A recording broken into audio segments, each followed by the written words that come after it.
사실 이스라엘이라고 부르는 나라는 북의 10지파의 나라가 남과 북으로 갈렸을 때 거기를 북이스라엘이라고 합니다. 그리고 남쪽엔 유다라는 이 지파가 있었는데 남유다 이렇게 불렀어요. 그런데 북이스라엘은 누구에게 망했냐면 그 하나님께서 제일 미워하시는 것은 뭐냐면 이 간음죄였었습니다. 근데 간음죄 그러면 우리가 생각하길래 율법적인 간음 이렇게 생각하죠. 자기 배우자 외에 딴 사람하고 바람나는 거. 근데 어떻게 그럼 나라 전체가 가늠할 수 있느냐? 하나님과 이스라엘 백성들과의 관계는 남편과 아내의 관계로 비유해서 늘 말씀하였습니다. 그래서 여러분 잘 아시죠? 호세아 선지자가 자신의 결혼 생활을 통해서 하나님과 이스라엘의 관계를 예언한 것을 우리가 잘 기억합니다. 그는 음란한 아내를 얻어가지고 고멜이라는 음란한 아내를 얻어가지고 이렇게 딸들을 낳는데 이름을 갖다가 로암미 나의 백성이 아니다. 루하마 로가 붙으면은 히브리어에서 아니다라는 뜻이에요. 암미 그러면은 그 끝에 또 이가 붙으면은 나의 그런 뜻이라고 제가 말씀 많이 드렸잖아요. 암 그러면은 백성이라는 뜻인데 암미 그럼 뭐예요? 뒤에 이가 붙었으니까 나의 백성이라는 뜻이잖아요. 근데 앞에 로가 붙었으니까 뭡니까? 나의 백성이 아니다. 너는 이제부터 나의 백성이 아니다. 의 이름을 그렇게 지라고 했습니다. 그래서 로암미야 들어와서 밥 먹어라 그러면 나의 백성 아니다 야 들어와서 밥 먹어라. 그다음에 또 동생 났더니 루하마 나에게 긍휼하심을 얻지 못하였다. 이게 얼마나 무서운 말입니까? 여러분 우리가 뭐 대통령의 눈밖에 나도 살 수 있어요. 목포시장이 누굽니까? 그 사람 눈밖에 나도 내가 무슨 상관이에요? 살 수 있죠. 전남도지사가 누굽니까? 이름도 잘 모르겠어요 저는. 근데 하여튼 우리 집에서 가까운 데 사는 건 분명합니다. 전남도지사 눈에 제가 눈밖에 난다고 해가지고 김대영 목사가 어려울 게 뭐가 있어요. 내 집에 들어가서 자고 쌀떡에서 쌀 빼내가지고 밥해 먹고 그 다음에 내 차 타고 다니면 되는 거죠. 근데 제일 무서운 게 뭡니까? 하나님 눈밖에 났으면은 그거 끝이란 말이에요. 근데 둘째 이름은 루하마 나에게 긍휼하심을 받지 못하였다. 그러니까 엄마가 부를 거 아니에요? 야! 나에게 긍휼하심을 받지 못하였다. 야 일어나서 좀 세수도 하고 좀 나가서 놀아라. 이렇게 했을 거 아닙니까? 하여튼 호세아는 결혼 생활도 기구했고 그 다음에 애들 이름도 참 기구하게 지라고 하나님께서 말씀을 하셨습니다. 이게 바로 이제 하나님과 이스라엘 백성과의 관계는 남편과 아내다라는 그 비유를 우리에게 알려주신 거예요. 근데 북이스라엘이 막 이방신들 섬기니까 이게 틈만 나면 바알에게 쫓아갔습니다. 하나님을 버리고. 여러분 이해가 갑니까? 지금 이해가 안 가죠? 그렇게 하나님께서 인도하시고 나라를 세우게 하시고 모든 이방으로부터 지켜주셨는데 왜 틈만 나면은 이 바알, 근데 바알이 말입니다. 어떤 뜻을 가지고 있냐면 참 또 공교로워요. 남편이란 뜻의 이름을 가지고 있습니다. 엉뚱한 남편에게 가는 거예요. 하나님께서 여러 번 징계하시다가 안 되겠다 해가지고 아시리아가 침략하게 했습니다. 그래서 아시리아가 와가지고 북이스라엘을 완전히 쑥대밭을 다 만들어서 그 아시리아는 민족들을 막 섞었어요. 그냥 반란을 못 일으키게. 그러니까 북이스라엘이 그때 다 혼혈이 되고 그래서 왜 예수님 신약 때 보면은 그 사마리아 사람이라고 부르잖아요. 사마리아 사람하고 상종도 안 하잖아요. 그래서 상종도 안 하게 이렇게 북이스라엘이 망했습니다. 그 다음에 남유다도 정신을 못 차렸어요. 정신을 못 차려가지고 있다가 이제 그들이 이번에는 바빌론에게 망하게 되었습니다. 그래서 북이스라엘은 아시리아에 망하고 남유다는 바벨론에게 망했는데 포로로 끌려가게 되었습니다. 자, 그런데 성경은 우리에게 무엇을 지금 말하고 있냐면은 바빌론에 느부갓네살 왕이 와서 남유다를 다 함락시키고 다 포로로 끌어갔는데 똑똑히 알라는 것입니다.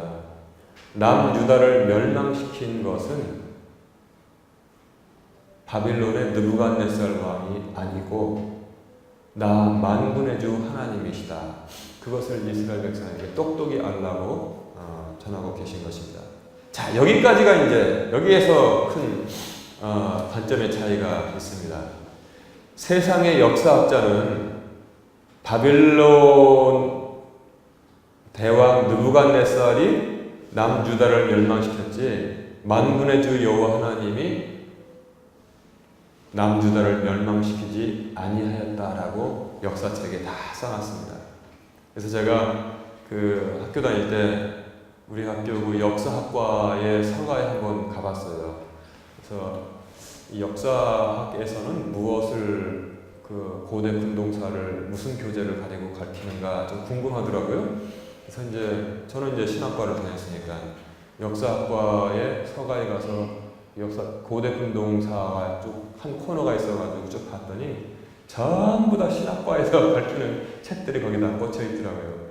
왜 그럴까 봤더니 일반 역사를 전공하는 사람들은 그렇게 깊이 이스라엘과 주변 국가들을 연구하지를 않아요. 관심들이 없습니다. 그 사람들은 뭐 로마 제국, 뭐 그다음 대영 제국, 미국 역사, 중국사, 뭐 그런 거를 이렇게 깊이 연구하지. 뭐 이스라엘사, 뭐 바벨론의 역사, 뭐 페르시아 역사, 뭐 이집트 역사 그런 거 이렇게 깊이 연구하지. 그러니까 거기만 집중으로 파는 과가 있잖아요. 그러니까 신학과 거기서 신학자들이 다 연구해 놓은 책들이 꽉 거기 다 차 있는 것을 봤을 때 역사학자들은 거기 이렇게 깊이 연구하지 않는구나.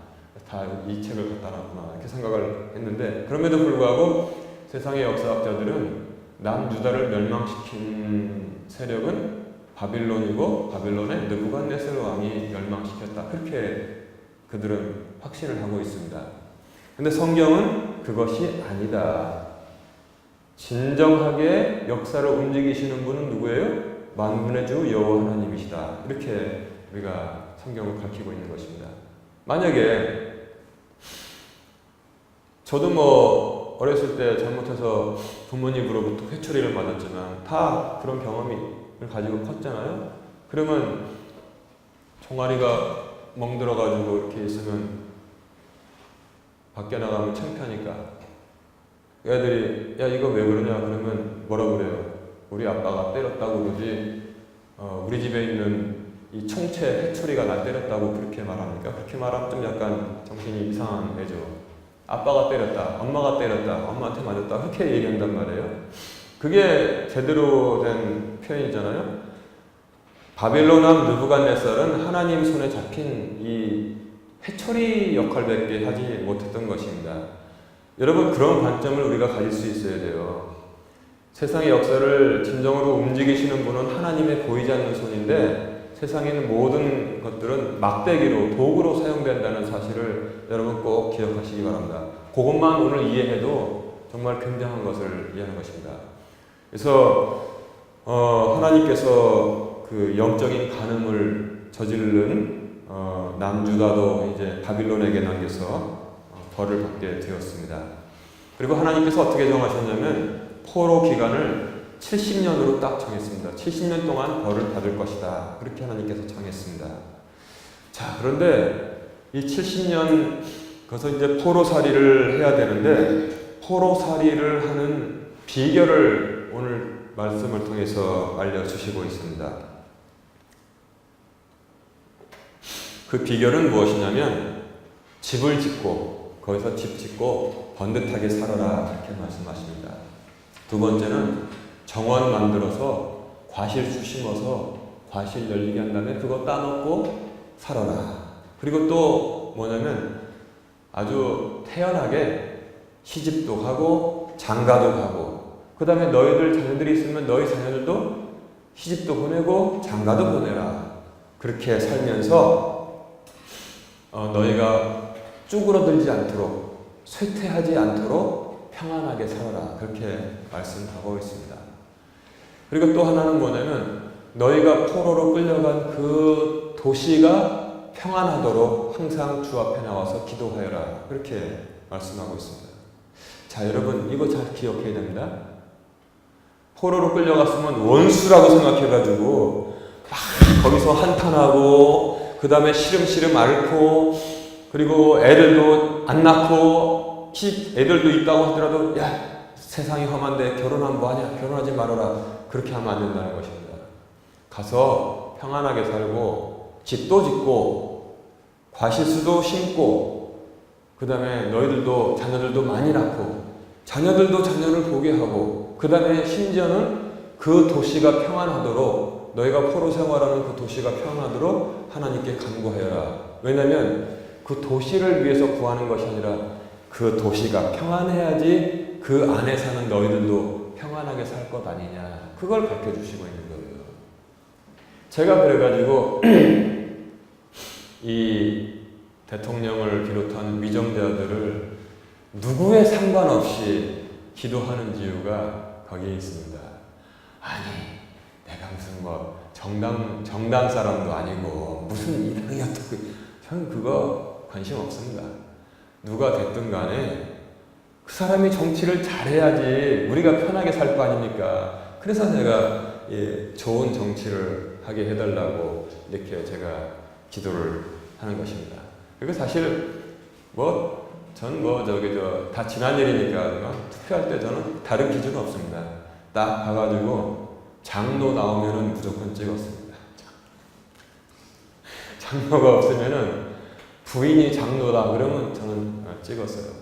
여러분 들어서 알다시피 장로는 누군지 아시죠? 이쪽 사람이고 부인이 장로는 정반대로 이쪽 사람이잖아요. 이쪽은 이쪽. 왜 제가 뭐 이 정치인도 아니고 그래도 장로 혹은 부인이 장로면 뭔가 그래도 좀 다를 거 아니냐. 그래서 저는 장로만 나오면 아니면 또 이 부인이 장로라도 난 다 찍었습니다. 목사가 그렇게 찍으면 되지 무슨 정당원도 아니고 그렇게. 하여튼 저는 제가 가지고 있는 기준은 단순해요. 신앙적으로 봐서 그 사람이 장로까지 갔으면 뭐가 다르겠지 해가지고 저는 찍습니다. 그리고 또 누가 대통령 되든 간에 좋은 정치를 해서 하나님 뜻에 어긋나지 않게. 왜냐하면 그가 하나님 뜻에 어긋나는 정치를 펴면은 그 여파가 이스라엘 백성 옛날에 혼난 것처럼 우리가 고단해요. 그래서 정치를 잘하게 해주십시오. 이렇게 기도를 합니다. 마찬가지입니다. 포로로 끌려간 도시를 위해서 기도하라고 하나님께서 말씀하고 있고, 그 다음에 또 조심해야 될 게 뭐냐면 거기서 가짜 예언자들, 특히 소위 점쟁이들이라는 사람들이 일어나서 거짓말을 전할 텐데 그거 절대로 믿지 말아라, 이렇게 말씀해 주시고 있습니다. 무엇이냐면 옛날에 하나니아도 그랬고, 예를 들어서 하나님께서 70년을 정했잖아요. 그럼 하나님이 70년 정했으면은 그거 통과해야 돼요. 어쩔 수가 없습니다. 하나님은 뜻을 변개치 아니하십니다. 그런데 거기서 너희들이 꾸고 싶은 궁금이라고 본문에 나오고 있잖아요. 자기들이 마음에 간절히 원하면은 70년이 아니라 2년이면 좋겠다, 그런 생각을 하게 되잖아요. 근데 고통을 타가지고 가짜 예언자들, 점쟁이들이 일어났습니다. 그래가지고 뭐라고 했냐면은 아니다, 70년 말도 안 되는 거다. 이제 2년만 있으면 우리가 다 우리 집으로 돌아가게 될 것이다. 이렇게 거짓말을 하고 다녔어요. 백성들에게 희망의 메시지를 전하고 있는 것 같지만 거짓말을 하는 사람들이 있었습니다. 벌을 주시는 하나님은 70년을 정했는데 오직 하나님의 뜻이 온전히 서야 되잖아요. 그렇지 않습니까? 그런데 사람의 눈으로 볼 때는 이 70년보다 2년이 큰 인기를 얻을 것 같잖아요. 그러니까 하나님 뜻을 딱 뒤로 하고 자기가 내가 하나님으로부터 받았는데 2년이면 다 끝난다고 했습니다. 그럼 백성들은 누구 말을 믿어요? 아닙니다. 70년 여기서 살아야 됩니다. 그 사람 말을 따릅니까? 아닙니다. 저거는 엉터리입니다. 2년입니다. 그러면 누구 말을 믿어요? 이런 사람들 말을 믿게 되는 것입니다. 이게 바로 문제라는 거예요. 이 시대를 사는 우리들에게도 이러한 흡사한 일이 있을 수 있다는 것입니다. 어려움을 당했어요. 목사님, 요새 내가 참 많은 어려움을 당하고 있습니다. 제가 사실 그러지 않아도 마음에서도 좀 저기 하는 게 있었습니다. 이제 좀 생활을 반듯하게 하시고 그 다음에 옛날에 나쁜 악습관을 다 버리십시오. 그리고 이제 바람 좀 그만 피시고 술, 담배 그만하시고 방탕하게 사는 거 이제 끝입니다. 끝하시고 이제 제대로 와서 신앙생활하고 하나님께 돌아오십시오. 그것이 길입니다. 이렇게 말해는 목사가 정상이겠죠. 근데 걱정하지 마십시오. 기도해가지고 이 모든 다 저기 다 사해 주신다고 했습니다. 걱정하지 마세요. 그래? 괜찮은가? 또르고 또라. 이럴 수 있다는 거예요. 정작 사람을 살리는 역할을 하는 것이 무엇인지를 잘 깨달으라는 것입니다. 달콤하게 속삭이잖아요. 이상하게 달콤하게 속삭이는 것들은 전부 다 마귀가 시켜가지고 하는 것이라고 성경은 전하고 있어요. 창세기도 나와 있지 않습니까? 오, 하나님께서 먹지 말라고. 그래, 안 죽어. 먹어봐. 그럼 눈이 밝아져가지고 너희들이 하나님처럼 될 수 있어. 하나님이. 그러니까 또 거기 혹해가지고 또 항상 그렇다는 것입니다. 여러분, 그래가지고 잘 그런 또 지혜가 있길 바랍니다. 따끔하게 말하면서도 이상하게 소망이 되는 말씀을 전하는 경우가 있어요. 그래가지고 그러면 안 돼요. 다시 해봐야 됩니다. 이게 사람 살리는 거예요. 응? 근데 괜찮아요. 괜찮을 겁니다. 괜찮을 겁니다. 이래 따라가다가 다 어려움 당할 수가 있습니다. 근데 포로로 사는 바빌론에까지 이 가짜 점쟁이들이 일어나가지고 그렇게 사람들을 혹하게 하고 있었습니다. 그래서 그것은 하나님 뜻이 아니고 오직 하나님 뜻만이 온전하게 70년을 다 채우는 것인데, 거기서 징계 중에도 그들이 해야 될 일은 무엇이냐면 아무 염려하지 말고 하나님의 징계를 받는 동안에는 여러분 많은 염려하지 말기를 바랍니다. 그냥 생육하고 번성하고 그 다음에 집을 짓고 정원을 가꾸고 그리고 살아가는 것이 하나님의 뜻이에요. 만약에 우리가 사랑하는 아들, 딸이 있는데 말을 되게 안 들어가지고 회초리를 때렸는데 그냥 회초리 몇 대 놨더니만 자기 방에 가서 문도 안 잠그고 나오지도 않아요. 밥 먹어라 그러면 안 먹어요. 그래라. 다음날 아침 밥 먹어라. 안 먹어요. 학교 가라. 안 가요. 그리고 시름시름 거기서 말라 죽으면 여러분, 내가 회초리 때렸더니 기쁘겠습니까? 응? 회초리 때려도 밥 먹어라 그러면 네 나와가지고 막 밥 비벼가지고 언제 매를 맞았는지 꾸역꾸역 넣고 한 그릇 더 주시면 안 돼요? 그래가지고 그게 부모들 마음이잖아요. 하나님이 똑같은 거예요. 우리가 하나님께로부터 징계를 받았다고 해도 여기다 드라마에 꼭 나오는 거 있죠. 여기다 하얀 거 하얀 거 메고서 베개 베고서 벽 보고 누워가지고 안 먹는다 그러고 있는 거. 그게 하나님이 원하시는 게 아니란 말이에요. 하나님은 우리에게 복을 주시기도 하고 또 복을 주시기 위해서 징계하시기도 합니다. 징계하실 때 제발 그 하얀 끈 머리에다 질끈 동여 메고 베개를 메고서 들어눕지 마세요. 그냥 일어나.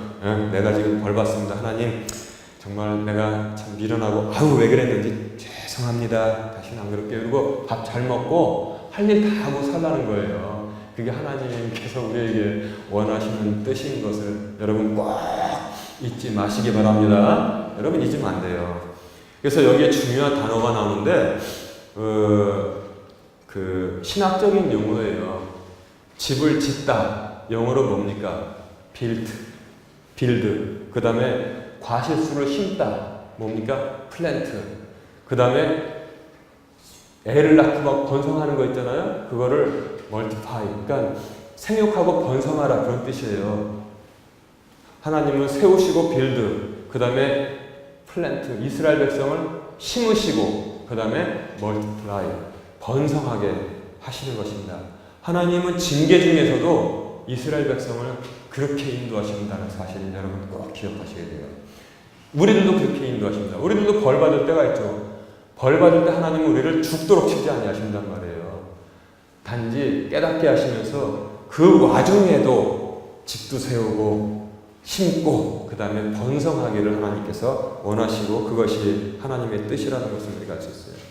다윗이 딱 그렇게 행동을 했잖아요. 여러분 기억납니까? 다윗이 바세바를 범했죠. 그래서 바세바가 애를 잉태했어요. 그런데 애가 낳는데 어떻게 됐어요? 그 애가 열병에 걸렸어요. 하나님이 벌을 주신 거란 말이에요. 그러니까 다윗이 성전 임금이 성전에 올라가서 금식하면서 엎드려가지고 하나님 이 아이를 살려주시옵소서.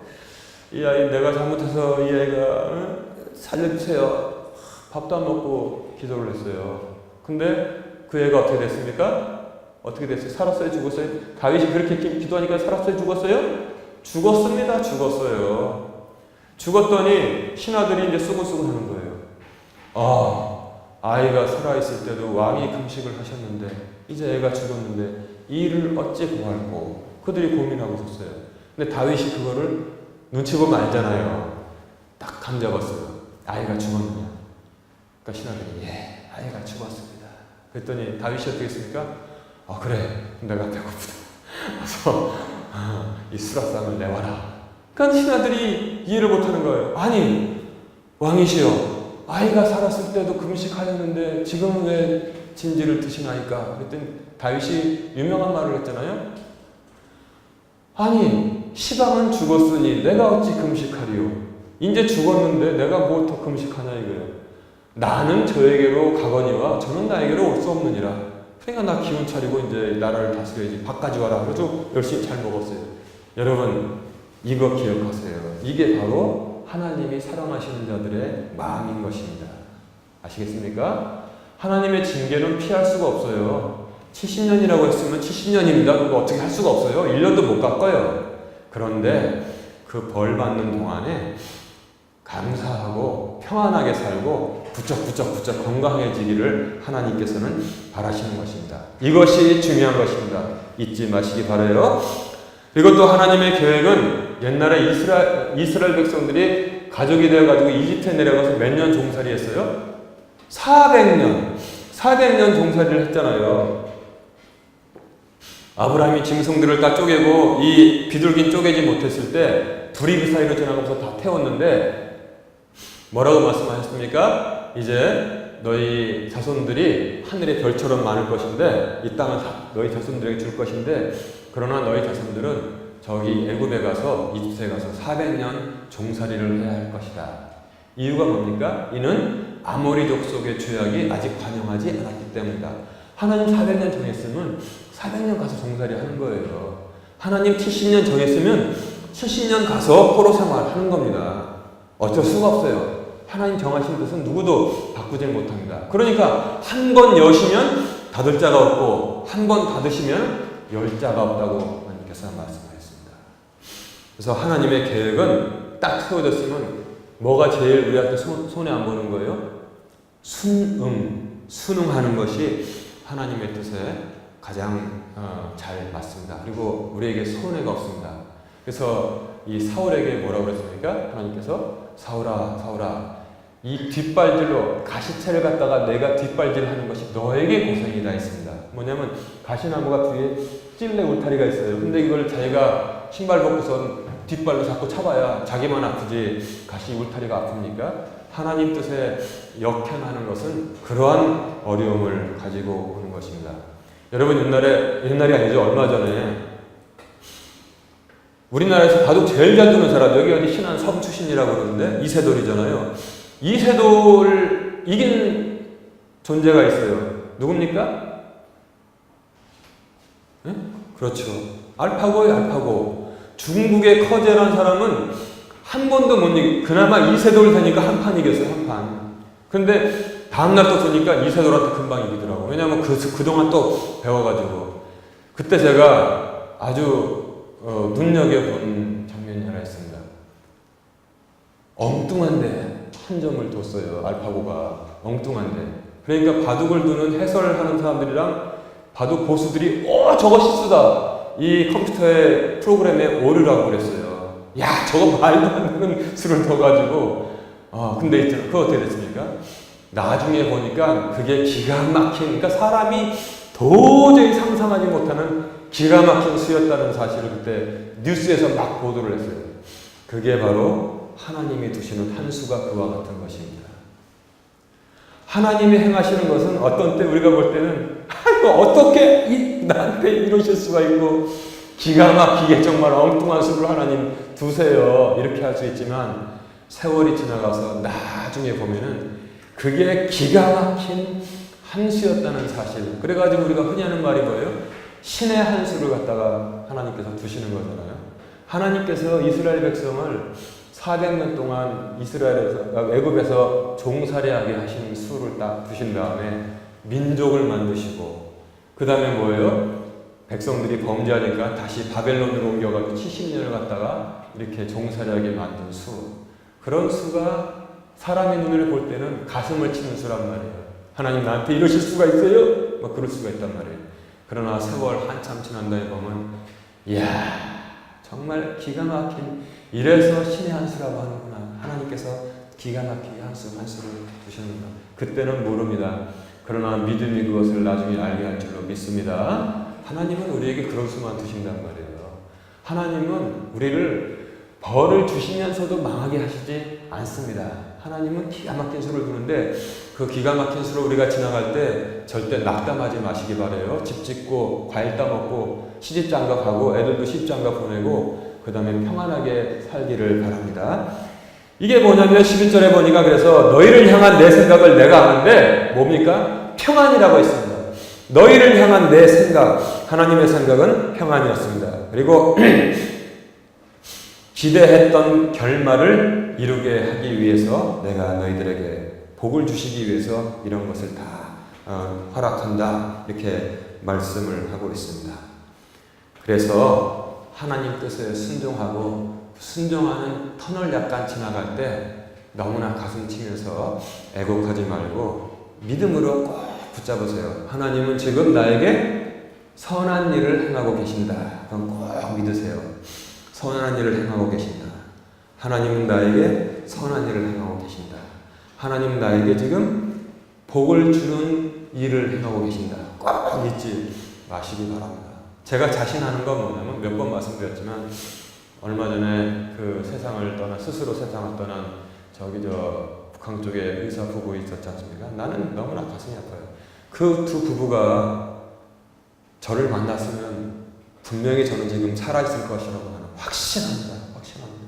내가 무슨 능력이 있어서가 아니라 말씀을 알기 때문에 믿음을 전하면 그 사람들 지금 잘 살아가지고 회복해가지고 지금 더 크게 하고 있을 것이라고 나는 확신을 합니다. 근데 아무것도 믿음을 모르니까 그냥 다 세상을 떠났잖아요. 여러분, 하나님은 우리에게 놀라운 일을 반드시 행하십니다. 그리고 하나님 뜻을 통해서 그것을 행하시니까 너무나 지금 형편과 처지가 어떠할지라도 마음이 흔들리는 일이 있어서는 안 되겠습니다. 혹시 지금 아니면 2019년 이 새해 어떤 길을 가게 되더라도 결론은 이미 다 나와 있다는 것입니다. 그것은 평안이고, 너희를 향한 내 생각을 내가 아나니 그것은 평안이고, 너희들이 기대했던 결말을 내가 너희들에게 주기 위해서 이런 길로 다 인도하고 있다는 사실을 주님께서 말씀하십니다. 여러분, 하나님의 징계를 받는다고 생각될 때 결코 시름시름 알아서 소멸되지 않는 것이 하나님의 뜻이라는 것이라고 꼭 기억하시고, 느긋하게 하나님의 징계를 받을 때는 뭐예요? 두 가지가 있어요. 믿음으로 주께 돌아오는 것, 두 번째는 뭐냐면 느긋한 것. 느긋한 것 하나님께서 원하십니다. 느긋하게 한 걸음 한 걸음 하나님께로 나오기를 주님의 이름으로 축원합니다.